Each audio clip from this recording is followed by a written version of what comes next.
하나님의 말씀은 에베소서 6장 1절부터 9절에 있는 말씀입니다. 에베소서 6장 1절부터 9절 말씀. 6장 에베소서 6장 1절부터 9절 말씀 제가 한 절 읽고 여러분들 읽겠습니다. 자녀들아 주 안에서 너희 부모에게 순종하라. 이것이 옳으니라.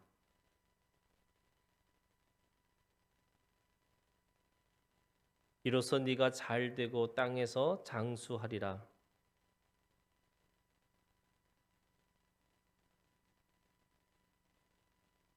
종들아 두려워하고 떨며 성실한 마음으로 육체의 상전에게 순종하기를 그리스도께 하듯 하라.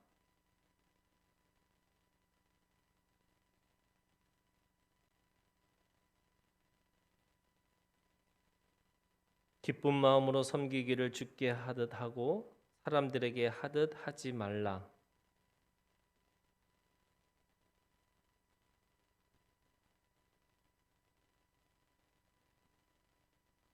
다 같이 읽겠습니다. 상전들아 너희도 그들에게 이와 같이 하고 위협을 그치라. 이는 그들과 너희의 상전이 하늘에 계시고 그에게는 사람을 외모로 취하는 일이 없는 줄 너희가 알미라. 아멘. 이 에베소서 전체는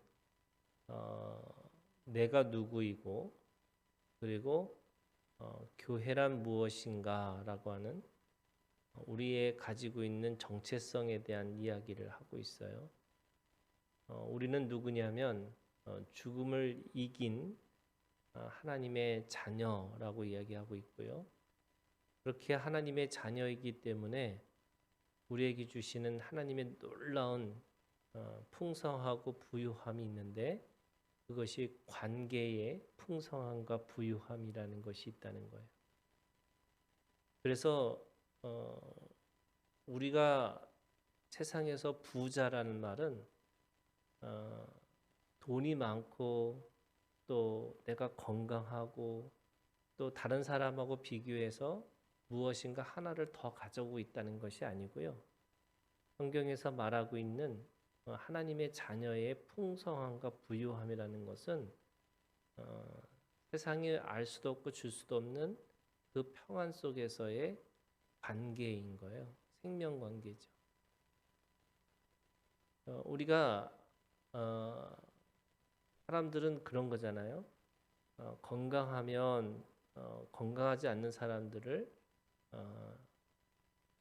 어떻게 보면은 얕보고 또 부자가 가난한 사람을 얕보고 그리고 힘 있는 사람이 힘이 없는 사람에 대해서 마음대로 제멋대로 하고 있는 것이 세상의 논리라고 한다면 하나님 나라에서의 관계는 오히려 약한 사람들이 또 연약한 사람들이 그 힘 있는 사람들과 같이 또 가난한 사람들과 힘이 없는 어린아이가 하나님 나라에서 더 대우받고 있는 아니 더 하나님 앞에서 더 존중받고 있는 삶이라는 것이 이게 놀라운 하나님께서 주시는 관계의 부유함과 풍성함이에요.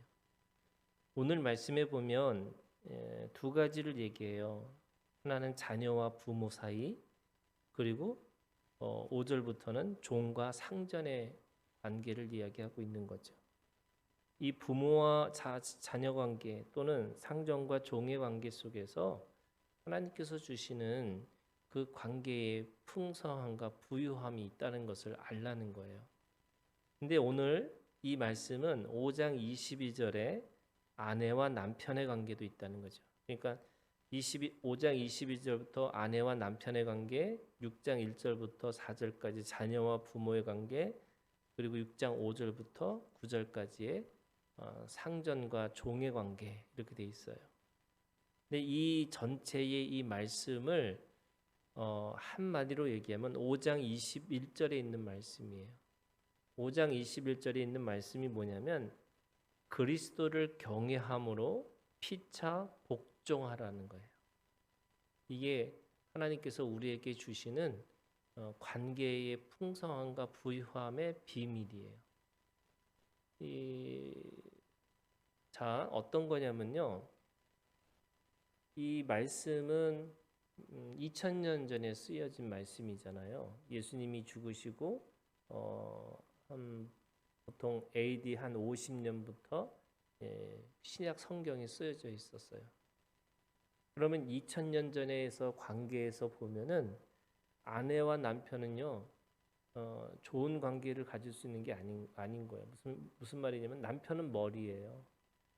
제가 어렸을 때 살았던 문화에서도요 아버지는 무조건 왕이었어요.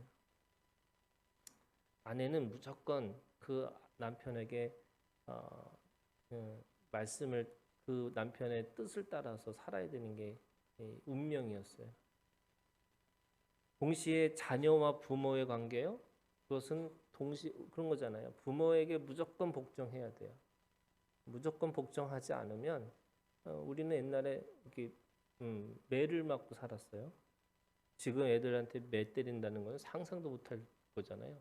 바로 우리 아들도 맨날 하는 얘기가 내가 뭔가 이렇게 딱 드는 순간에 신고하겠다고 그러거든요.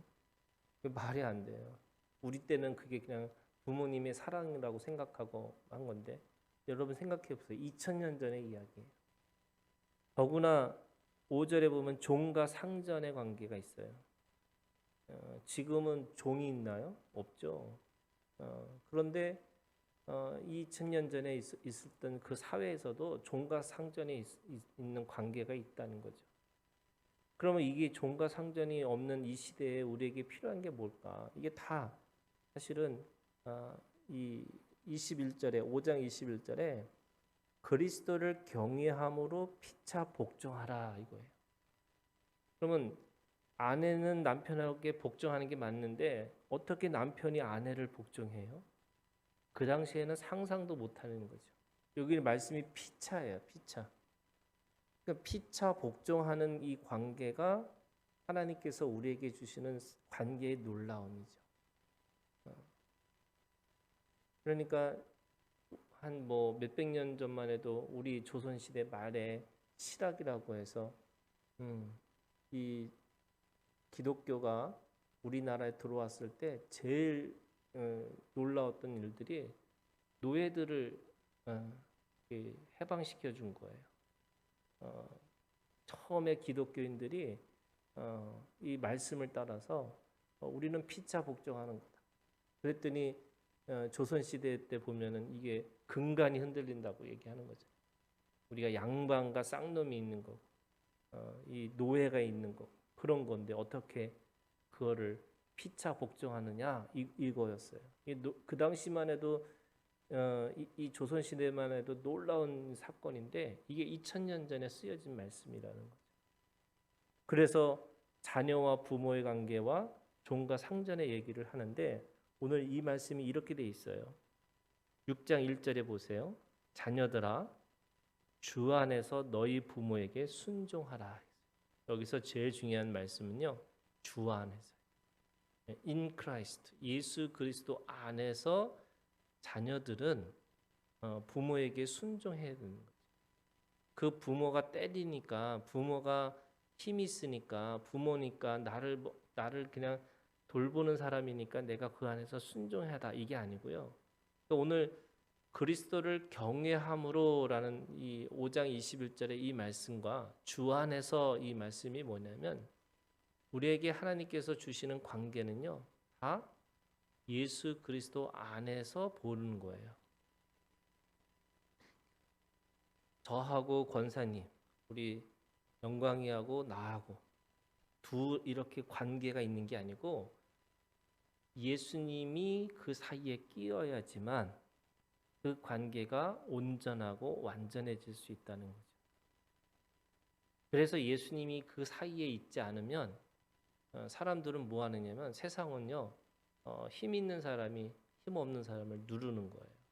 또는 내가 기득권을 갖고 있기 때문에 기득권을 가지고 있지 못한 사람에게 마음대로 하는 거예요. 그게 아니고요. 우리가 사이에 뭐가 누가 계시냐면 예수님이 계시다는 거예요. 그것이 주 안에서 또는 그리스도를 경외함으로 서로가 관계하는 거죠. 그래서 자녀들은 주님을 통해서 부모에게 어떻게 하느냐? 순종하라는 거죠. 말씀을 듣고 그것이 옳기 때문에.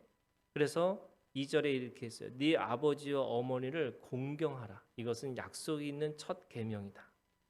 하나님께서 그 부모를 공경하는 자에게 첫 계명을 주신 건데 뭐라고 말씀하시냐면 3절에 네가 잘 되고 땅에서 장수하리라 이렇게 돼 있어요. 근데 여러분 이게 무슨 뜻이냐면 이런 거예요. 부모라는 거는 내 첫 번째 모든 육신의 관계에서 첫 번째의 권위자들이에요. 그래서 이 권위자한테 복종하고 순종하는 것이 있으면 사실은 그 권위자에게 뭐 하느냐면요. 권위자가 주고 있는 보호함이 있어요. 보호하고 있는 거예요. 원래 그 송아지나 뭐 다른 동물들은요 태어나자마자 걷는데요. 몇 분 있다가 또 몇 시간 있다가 바로 걷는 거예요. 무슨 뜻이냐면 자기 스스로 살 수 있는 능력이 있다는 거죠. 근데 제일 긴 게 사람이래요. 거의 20년 동안 보호받고 사는 거잖아요. 그 부모의 보호하심이 다른 어떤 동물보다 긴 게 사람이랍니다.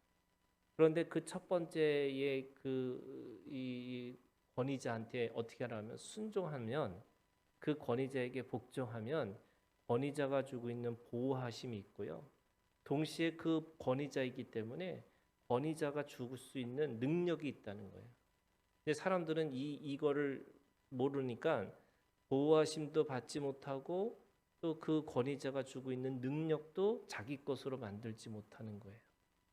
그러니까 부모를 경외하고 부모에게 순종한다고 하는 것은 결국 그 부모가 주고 있는 보호하심과 그 부모가 주고 있는 그 권위에 대한 능력을 그대로 이어받을 수 있는 존재가 된다는 거예요. 그게 내가 부모에게 복종하고 순종할 수 있는 생명의 원리죠. 우리가 관계라는 것이 생명관계인데요. 그 생명관계라고 하는 것은 내가 주님 안에서 함께 오래오래 사는 거예요. 이게 장수잖아요. 그런데 그 산다는 게 어디까지 가는 거냐면 우리가 육신의 죽음은 그냥 한순간이고 우리가 영원한 생명을 가지고 영원히 사는 것이 맞는 거죠. 그러면 그거 하기 위해서는 우리가 늘 주님 안에서 서로에게 복종하고 순종하는 것을 배워야 되는 거예요. 그게 생명관계의 가장 중요한 원리죠. 4절에 보면요. 또 아비들아, 이게 부모에게 하는 말씀이에요. 너희 자녀를 노엽게 하지 말고 오직 주의 교훈과 훈계로 양육하라. 자녀가 부모가 되는 거잖아요. 그러면 그 부모가 가지고 있는 마음이 뭐냐면 너희 자녀를 노엽게 하지 말라. 이렇게 노엽게 하지 말라. 왜 그러냐면 이 관계 안에서 분노를 가지고 이게 가르치고 분노를 가지고 이 양육을 하면 결국 그 자녀가요 온전하게 자라날 수가 없다는 거예요. 그러니까 생명을 이 자녀가 부모에게 배워요. 그 배운 그 자녀가 아비가 돼서 똑같이 사랑으로 양육을 하는 거예요. 그게 주님이 우리에게 주신 생명의 원리죠. 그래서 사실은 말씀이 이렇게 돼야 돼요. 6장 1절부터 아비부터 시작하는 거예요. 그런데 거꾸로잖아요. 자녀들아 이렇게 시작해요. 똑같이 5절도 보면은 원래 주인부터 얘기해야 되는 건데 여기서는 종부터 얘기를 해요. 이게 왜 그런 거냐? 생명의 원리가 그거예요. 생명의 원리는 자라나는 것부터 시작하는 거예요. 그래서 아비에게 잘 배운 자녀가 다시 그 자녀를 온전하고 완전하게 기를 수 있다는 거예요. 모든 생명의 관계가 그런 거예요.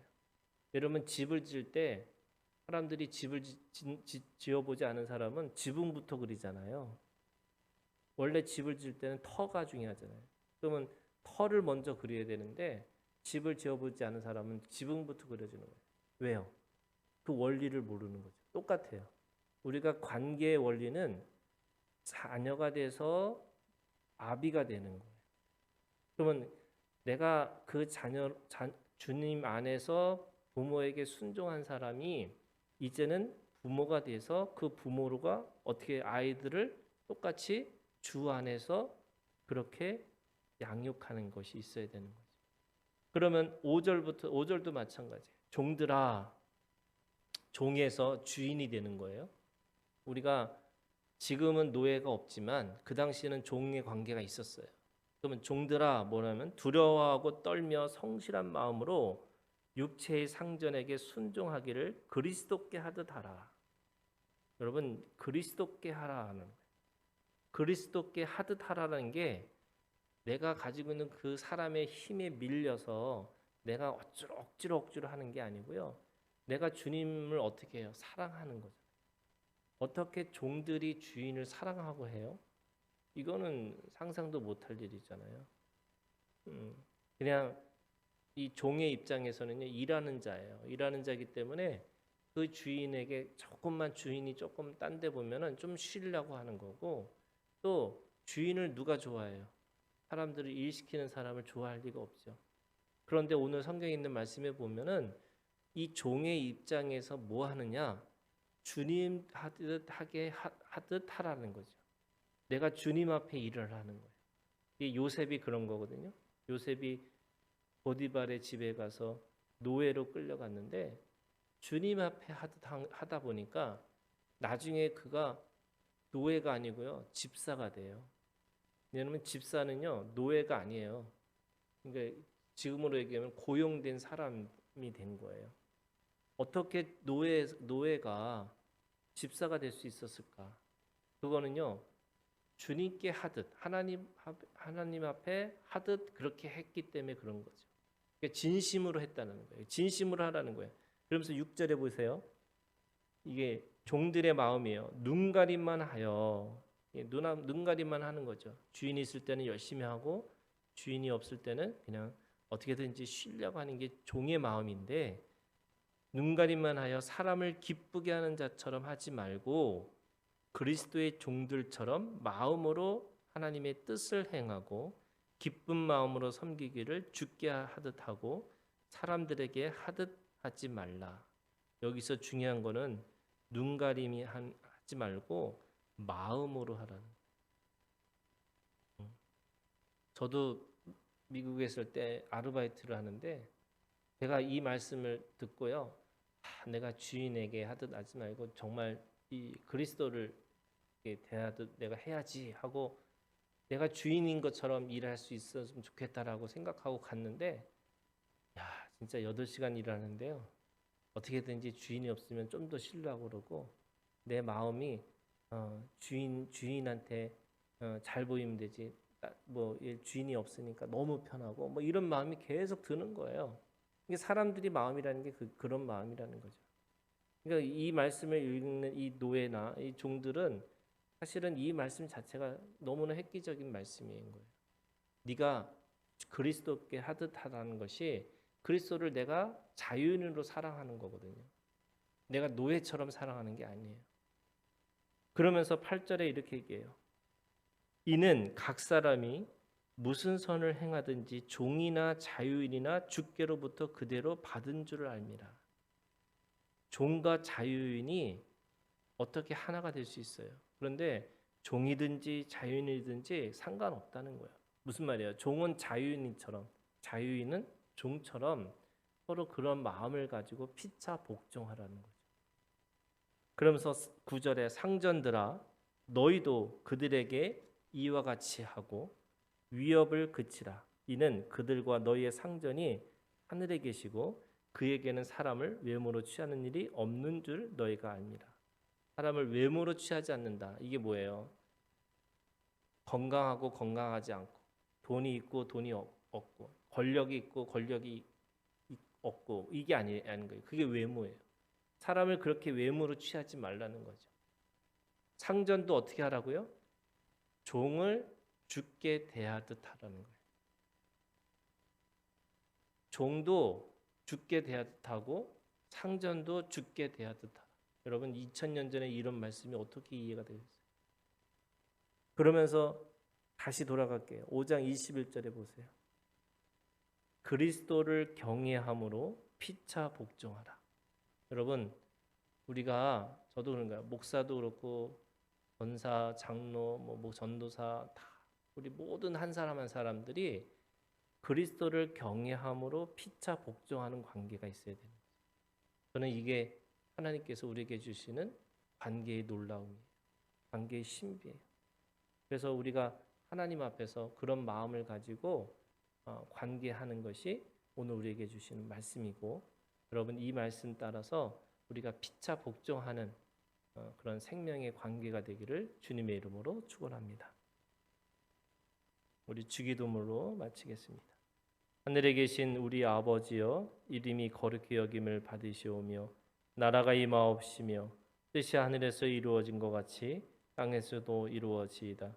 오늘 우리에게 일용할 양식을 주시옵고 우리가 우리에게 죄진 자를 사하여 준 것 같이 우리 죄를 사하여 주시옵고 우리를 시험에 들게 하지 마시옵고 다만 악에서 구하시옵소서. 나라와 권세와 영광이 아버지께 영원히 있사옵나이다. 아멘.